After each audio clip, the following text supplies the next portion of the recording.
mungkin bisa bertanya dengan senior-senior kita ya, khususnya yang berada di luar sana. Jadi contohnya aja di sana ada Kang Soleh, ada Budi Santoso, ada Gustian Panani, ada M. Titon, ada. Jadi kalau sahabat merakit sebuah power BTL itu, saran saya usahakan untuk di bagian voltase, di bagian trapo itu jangan menggunakan voltase yang sangat besar. Bahkan ada yang ingin lebih ke atas dan ke atas lagi. Karena orang di atas itu kalau jatuhnya sakit. Jadi kalau orang diam di bawah itu jatuh tidak sakit. Tapi kalau ditimpa orang yang dari atas juga sakit jatuhnya.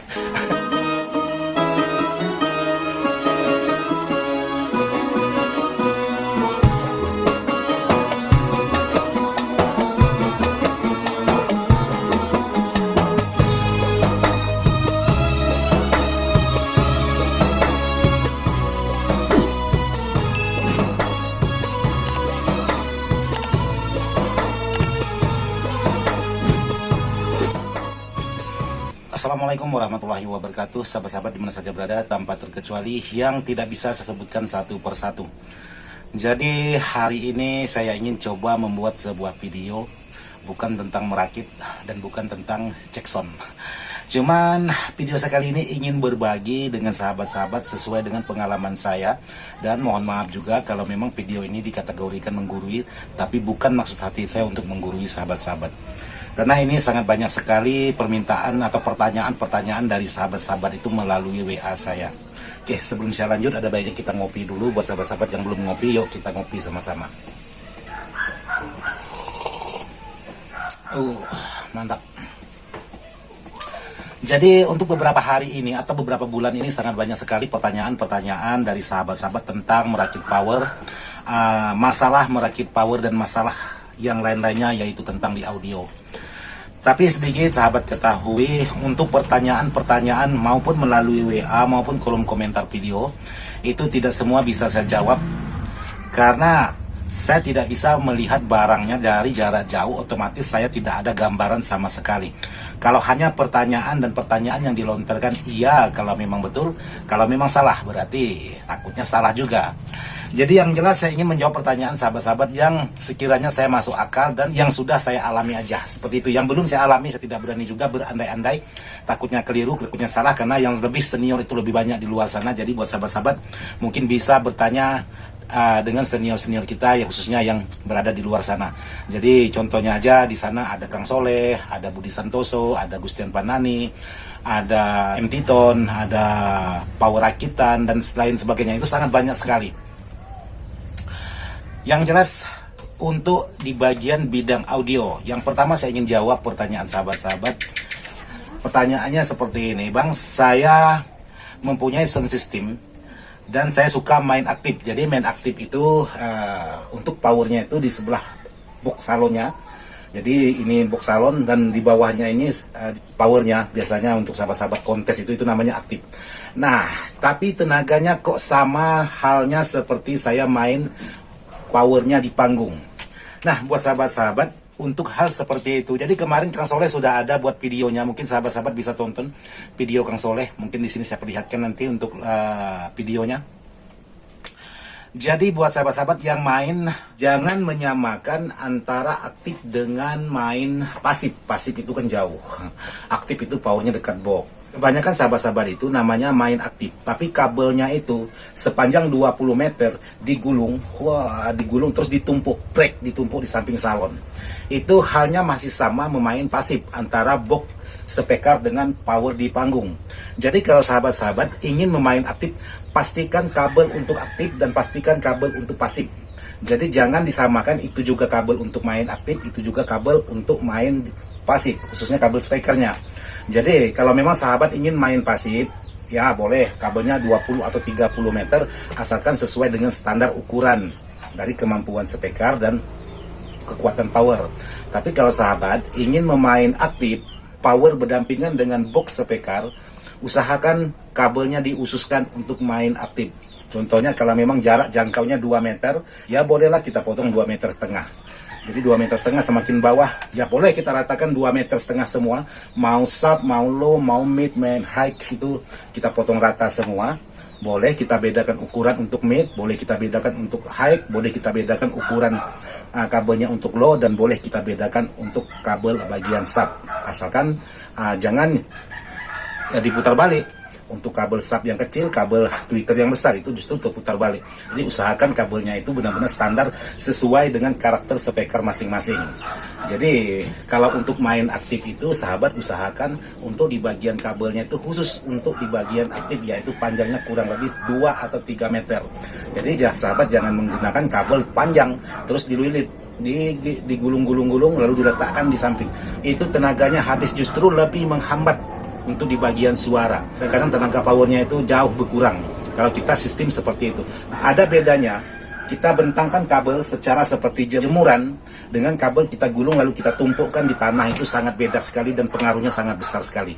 Jadi itu yang pertama yang ingin saya jawab buat sahabat-sahabat. Pastikan kalau memang mau main aktif, pastikan kabelnya untuk aktif. Kalau memang mau main jarak jauh atau pasif jarak jauh, pastikan kabelnya yang panjang, khusus sesuai dengan jangkauan antara box speaker dengan power. Jadi itu saran saya yang pertama buat sahabat-sahabat untuk pertanyaan dari sahabat-sahabat. Jadi saya tidak menyebutkan satu persatu pertanyaan karena ada beberapa orang yang bertanya halnya sama seperti itu, jadi saya rangkum menjadi satu. Oke, untuk pertanyaan sudah saya jawab melalui video ini. Kita ngopi lagi.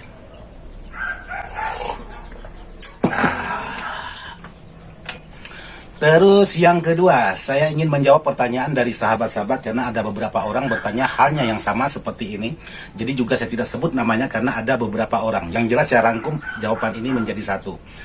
Pertanyaannya yaitu, Bang, apa bedanya menggunakan protektor kecil atau ampere kecil dengan menggunakan protektor besar atau ampere besar sesuai dengan rekomendasi di video Abang? Jadi begini buat sahabat-sahabat, kebanyakan sahabat-sahabat itu salah juga. Jadi maksud saya, untuk power tertentu, katakanlah sahabat itu merakit power untuk speaker 18 dikali 2 atau dikali 4. Nah, di situ jangan sahabat menggunakan protektor kecil, ampernya, bukan fisiknya, ampernya. Jadi di situ sahabat harus menggunakan protektor berampere besar. Kalau memang merakit power besar untuk speaker 18, entah itu menggunakan 2 buah, 4 buah, atau lebih. Jadi usahakan untuk proteknya menggunakan yang besar. Termasuk speaker 15, karakternya karakter low, juga harus menggunakan protek yang berampere besar. Jadi bukan berarti semuanya harus berampere besar, tidak. Tapi kalau sahabat untuk speaker 12, katakanlah untuk ACR yang biasa, untuk speaker Canon ataupun Black Spider yang biasa, untuk rumah tangga, mau pakai ampere kecil tidak masalah. Yang saya maksud seperti di video-video saya kemarin, coba sahabat teliti lagi, itu khusus untuk speaker besar dan power bertenaga besar. Jadi sayang dengan powernya dihambat dengan protek kecil. Jadi saran saya, daripada menggunakan power besar dan untuk speaker besar tapi proteknya kecil, alhasil tenaga power itu kurang bertenaga karena dihambat oleh ampere. Karena kalau kita bicara dengan watt juga ada sangkut pautnya dengan ampere. Jadi kalau memang wattnya sampai untuk power itu ke speaker sekian ribu, tapi kalau ampernya berkurang, ya percuma juga. Jadi dua-duanya itu harus disinkronkan. Antara kekuatan dengan ampere itu benarnya sama, jadi tidak ada bedanya. Jadi itu yang saya maksud. Jadi kalau sahabat merakit untuk speaker kecil, power kecil, tidak masalah menggunakan protek kecil, ampere kecil maksudnya. Tapi kalau yang saya maksud kemarin-kemarin itu ialah untuk speaker besar dan power besar khususnya. Oke, jadi seperti itu. Buat sahabat-sahabat yang sudah bertanya tentang protektor yang sudah saya jelaskan. Jadi, dua pertanyaan sudah saya jawab di dalam video ini. Sekarang kita ngopi lagi. Mantap. Terus untuk pertanyaan yang ketiga tentang power BTL. Jadi akhir-akhir ini sangat banyak sekali sahabat-sahabat merakit power BTL yang masuk ke WA saya mempertanyakan tentang kekuatan dan IT amannya tentang sebuah power BTL atau perakitan power BTL. Jadi untuk power BTL itu dua kit stereo dijadikan satu. Jadi yang salah satunya menjadi plus, yang satunya menjadi min. Itu namanya BTL. Tapi kalau yang kita main yang biasa tidak BTL, itu kan untuk yang di bagian kit drivernya itu atau di bagian transistornya itu menjadi plus, sementara CT itu menjadi groundnya speaker. Itu kita main stereo atau biasa. Yang kan dua mesin, ini plus, ini min, dihajar ke speaker.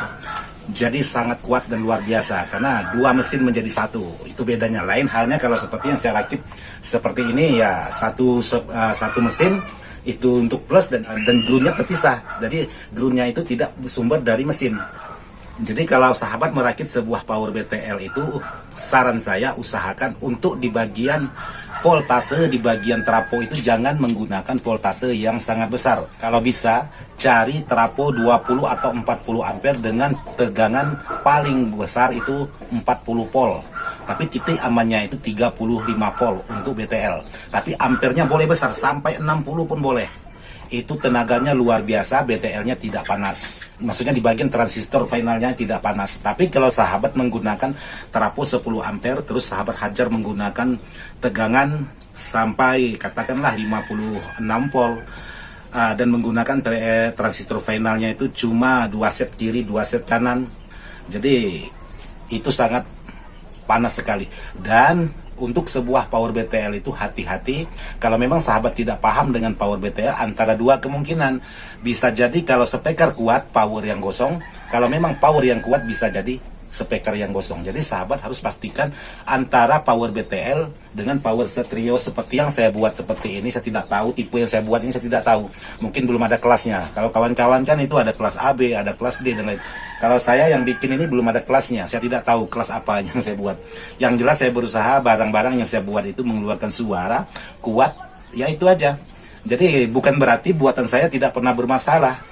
Pernah bermasalah, entah itu dari pengiriman, entah itu dari pemasangan, entah itu dari sahabat-sahabat yang menggunakan kalau memang barangnya sudah dikirim. Kadang-kadang sahabat itu merasa powernya kuat, ditambah lagi speakernya, ya udah, dia tidak mengukur kemampuan power. Yang jelas dia anggap power itu bisa menerima dengan speaker dengan jumlah yang banyak. Tidak juga, karena semua power maupun yang pabrikan maupun yang rakitan itu punya batasan-batasan tertentu.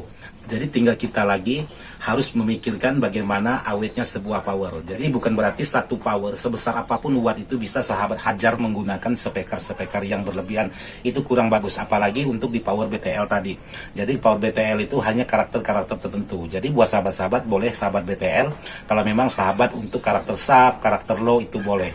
Tapi karakter mid atau karakter Twitter atau untuk Twitter sahabat BTL itu udah pasti di bagian Twitter atau di bagian mid itu sudah pasti cepat lewat. Ada dua kemungkinan, kalau memang speaker middle-nya itu wattnya besar bisa jadi powernya. Kalau memang powernya kuat bisa jadi speakernya. Jadi demikian juga untuk Twitter. Kalau Twitternya kecil wattnya itu bisa jadi Twitternya yang lewat. Jadi yang jelas antara satu dengan yang lainnya itu harus saling bekerja sama dengan kemampuan masing-masing. Jangan saling tolak belakang. Kemampuan ini harus segini, yang ini harus segini, otomatis yang rendah itu pasti mengalah. Jadi tidak mungkin yang tinggi itu mau mengalah. Jadi otomatis yang rendah pasti mengalah. Tapi bukan berarti yang mengalah tidak bisa merusakkan yang tinggi. Karena yang mengalah itulah yang bisa menyebabkan yang tinggi itu bisa jebol. Contohnya speaker kecil terbakar. Terus kita hajar terus. Ya udah, lama-lama kelamaan power juga panas. Kita paksakan juga pasti powernya yang lewat. Jadi buat sahabat-sahabat harus menentukan antara satu dengan yang lainnya karakter masing-masing. Jadi untuk BTL ini memang agak sedikit rawan, maka saya tidak mau membuatkan sahabat-sahabat itu BTL. Walaupun sahabat minta dibuatkan BTL, saya akan menolak. Jadi bukan berarti saya tidak tahu, saya tahu, tapi risiko saya sangat besar sekali. Intinya buat sahabat-sahabat untuk merakit sebuah power jangan menggunakan volt besar, tapi gunakanlah ampere besar kalau memang sahabat ingin membuat power yang bertenaga besar. Tapi kalau sahabat ingin merasakan panas yang luar biasa di bagian transistor finalnya, ada baiknya sahabat menggunakan volt besar, ampernya kecil, tapi tenaganya kurang ekstra. Sahabat-sahabat kan ada yang suka dengan karakter panas, ya itu tadi, hajar menggunakan volt besar, tapi ampernya kecil, itu sudah pasti panas. Tenaga oke, tidak masalah, aman, kuat, tapi saya rasa umurnya tidak akan panjang. Karena bisa sahabat tes sendiri, kalau sahabat merakit power BTL itu, sahabat tes sendiri untuk kekuatannya itu 2 kali lipat dari power biasanya. Karena dia antara mesin ke mesin atau kit driver ke kit driver. Jadi 2 driver itu menjadi 1. Jadi bayangkan kalau 2 driver jadi 1 itu dorongannya kan sangat luar biasa. Beda dengan seperti yang saya rakit tidak ada kelasnya ini. Itu hanya 1 kit mendorong untuk sekian banyak. Tapi saya juga masih berusaha bagaimana bisa membuat semua rangkaian itu menjadi bisa bertenaga juga. Jadi itu pertanyaan dari sahabat-sahabat tentang power BTL. Jadi sekali lagi jawaban saya untuk power BTL, usahakan untuk ampernya yang diutamakan, keduanya volt itu kalau bisa 40 volt itu udah paling besar untuk power BTL kalau memang transistor dalam jumlah banyak 40 volt. Tapi kalau transistor dalam jumlah kecil atau jumlah sedikit, itu harus menggunakan 32 volt. Sahabat bisa rasakan sendiri untuk kekuatannya. Jadi itulah saran saya dari sahabat-sahabat yang menjawab komentar-komentar dari sahabat-sahabat juga. Saya tidak akan menyebutkan namanya karena saya rangkum menjadi satu antara sekian orang, satu jawaban di dalam video ini. Jadi buat sahabat-sahabat yang sudah merakit power, yang sudah sukses, terus kembangkan dan terus kembangkan, jangan pernah menyerah dan jangan pernah mengikut orang lain. Jadilah diri sahabat sendiri, jadilah karakter sahabat sendiri, jangan pernah menjadi karakter orang lain, karena menjadi karakter orang lain itu capek. Menjadi karakter diri sendiri itu sangatlah mudah dan sangat gampang, dan mencontoh diri orang lain itu sangatlah melelahkan, tapi menjadi diri sendiri itu sangatlah enjoy, tidak menyusahkan, bahkan kita sangat rileks untuk menerima apa adanya. Jadi demikian juga dengan pekerjaan sahabat-sahabat. Kalau sahabat merakit power, usahakan dengan versi sahabat sendiri, usahakan dengan kreativitas sahabat sendiri, jangan menyamakan dengan yang lain. Alhasilnya nanti sahabat capek sendiri karena ingin selalu menyaingi, bahkan ada yang ingin lebih ke atas dan ke atas lagi. Karena orang di atas itu kalau jatuhnya sakit. Jadi kalau orang diam di bawah itu jatuh tidak sakit, tapi kalau ditimpa orang yang dari atas juga sakit jatuhnya. Oke lah buat sahabat-sahabat, dan mohon maaf video ini saya buat bukan untuk menggurui sahabat-sahabat. Video ini saya buat hanya sekedar ingin berbagi pengalaman, dan mudah-mudahan video ini bisa bermanfaat buat sahabat-sahabat. Sekian dan terima kasih. Wassalamualaikum warahmatullahi wabarakatuh. Sekarang kita lanjut untuk titik kopi yang terakhir.